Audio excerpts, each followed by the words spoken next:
प्रतिकूल बतरको नेउसी जनजातिकৰণৰ दाबीत সচলৰ ধৰ্ণাস্থলীত আঠচুৰ উত্তাল প্ৰতিবাদ 2026 চনৰ বিধানসভা নিৰ্বাচনৰ পূৰ্বে টাই আহোম জনগোষ্ঠী জনজাতিৰ মৰ্যাদা প্ৰদান কৰা উজনি অসমত স্বায়ত্তশাসন পৰিৱৰ্তনৰ ব্যৱস্থা কৰাৰ দাবীত বৃহৎ প্ৰতিবাদী কাৰ্যসূচী ৰূপায়ণ কৰে আঠচুৱে।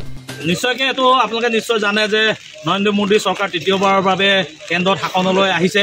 গতিকে তেখেতে আজি তৃতীয়বাৰ প্ৰথমবাৰৰ পৰাই তেওঁলোকে প্ৰতিশ্ৰুতি প্ৰদান কৰি আহিছিলে যে অসমৰ 6 জনগোষ্ঠী জনজাতি প্ৰদান কৰাৰ লগতে অসমৰ A4 আপেল নহয় A4 অসম বুলি কৈছে।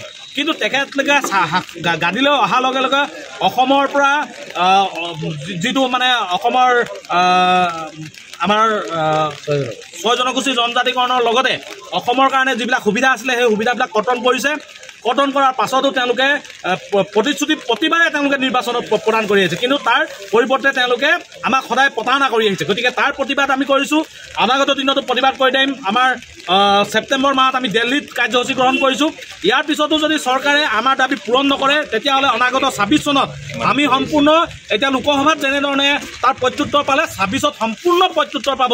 ইয়াক বিজেপিৰ উজনি অসমত শূন্য কৰি পঠিয়াবলৈ আমি হাতত টঙালি বান্ধি আমি ৰেডি হৈছোঁ।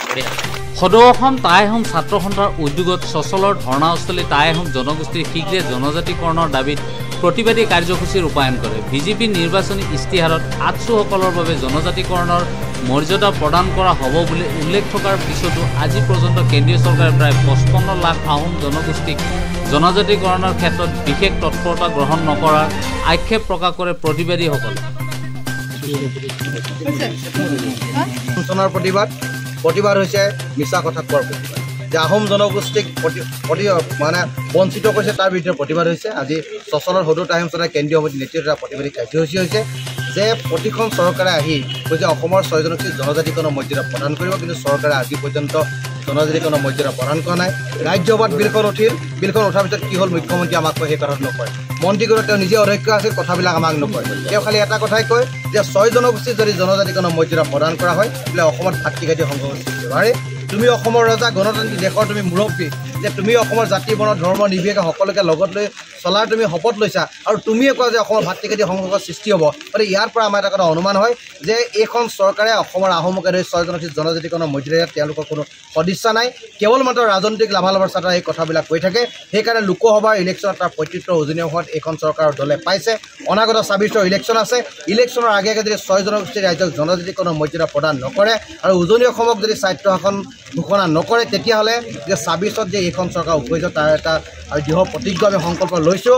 আৰু চৰকাৰক আমি হুঁচিয়াই দিব বিচাৰিছোঁ যে কোনো কাৰণত কোনো ক্ষেত্ৰত আহোমক প্ৰতাৰণা কৰাৰ ফল আপোনালোকে ইয়াৰ পৰা পাবই, আৰু ইয়াত আমি আজি প্ৰতিবাদী তেখেতলোকক সকিয়াই দিম। সচলৰ ধৰ্ণাস্থলীত বহি বিভিন্ন চৰকাৰ বিৰোধী শ্লোগান দি পৰিৱেশ উত্তাল কৰি তোলে। বিজেপি চৰকাৰৰ প্ৰবঞ্চনাৰ বিৰুদ্ধে সংগঠনটোৱে দিল্লীৰ যন্ত্ৰ মন্ত্ৰত অহা 6 ছেপ্টেম্বৰ ধৰ্ণা কাৰ্যসূচী ৰূপায়ণ কৰিব বুলি সকীয়াই দিয়ে। ধৰ্ণাৰ অন্তত প্ৰতিবাদীসকলে দিছপুৰ আৰক্ষীৰ জৰিয়তে মুখ্যমন্ত্ৰীলৈ এখন স্মাৰক পত্ৰ প্ৰেৰণ কৰে।